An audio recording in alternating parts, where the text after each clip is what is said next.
but my live was canceled, and I think I know who canceled it. But for community purposes, it canceled my live. So I found a loophole. That's what I do because I need to get things done. I already talked about Stormy and Goose. It's not going to post it because the live is stupid and won't let people see it because of someone. But I'm going to post this video. So, Stormy, first horse, Goose, he's in training. He's doing real good. And tying a flag to the saddle to desensitize them is not horse abuse. You don't tie it either. I say that, but you don't actually tie it. You just set it on the saddle and it stays on. It's not horse abuse, it's desensitization. Manji? It's desensitization. Now time for the side-by-side accident. It happened on July 28th, 2023. And me and Cassidy had already ridden the horses. And I had just learned how to drive the side-by-side. And we had ridden the horses. And we were sitting in the 4-H kids' room because we had our own room and stuff. And we were bored, and I asked Cassie if she wanted to go up in the cow pen on the side-by-side. And she said no, and I said okay. And then she said, if I can drive, then we can go. And I said okay. So we drove up there. We were already going pretty fast on just the road, and we almost hit a calf. We had to swerve to miss it. And then we got up in the cow pen, and we were going real fast. And when I was getting nervous because we were going so fast and we were going downhill, and we had to turn, and we weren't slowing down, we were just going. And so I got nervous, and I started to buckle my seatbelt, so I wasn't looking where we were going. And right when I clipped my seatbelt in, we turned, and the side-by-side fell onto my side. The thumbnail will be the picture of the side-by-side. But the side that hit the ground is the side I was on. I got a head injury and a broken collarbone. Cassidy didn't buckle. She hit her head on the steering wheel. And the windshield was broken. My window was broken. The steering was messed up. And the owner of the side-by-side wasn't there. She was in Athol.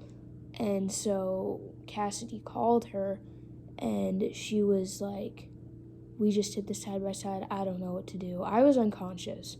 Cassidy was like, what do I do?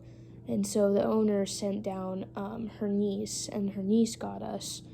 And I woke up in the house, in the owner of the side-by-side's house, and I had an ice pack on my knee, where there was a hole in my jeans, and an ice pack on my shoulder where I broke my collarbone. And I was sitting there, and I still remember we had to go to the hospital, and I couldn't walk very well, so it was Cassidy's mom and another friend of ours. The friend was a nurse, so they were carrying me by my belt loops, helping me walk to the car. And Cassidy had to help me hold the ice pack on my shoulder. But I still remember, right when the side-by-side was tipping, I yelled Cassidy's name, and she was like, I don't know what to do. She was just like, just hang on, I don't know what to do. And she wasn't saying it like that. It was like crying, and we were scared. She won't ever admit it because she believes hiding her emotions is better for her than sharing them. So she will never say that she was scared from that or anything. And so I also remember I would wake up for like a quick amount of time and then go unconscious again.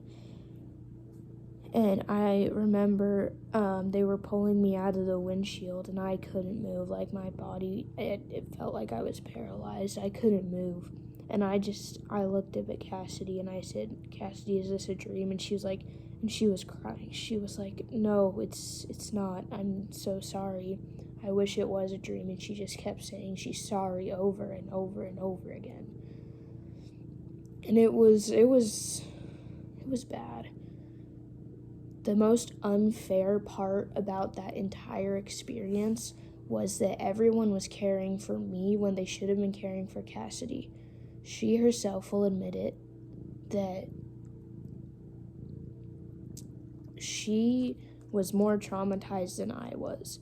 I was unconscious. I could only remember a few things. She had to watch the entire thing, and once those brakes locked, it was bad. She was driving, so she had to witness everything, and she was the one at the steering wheel, so all the blame fell on her when it wasn't her fault. The side-by-side got messed up, and it fell. It wasn't her fault. And she had to pay the money, which wasn't fair. And another thing was, the owner of the side-by-side was also our horse trainer, and she was all worried about me. She didn't even talk to Cassidy. She talked to Cassidy, but the only thing she said to her was, let's figure out how you're going to pay for the side-by-side. And I feel like I should have paid for the side-by-side because it was my idea to go out there. And I caused the most worry. She didn't even give Cassidy a hug or said, are you okay? It was really bad. I just want Cassidy to comment down below to let me know that she watched this, and then I'll post the next video.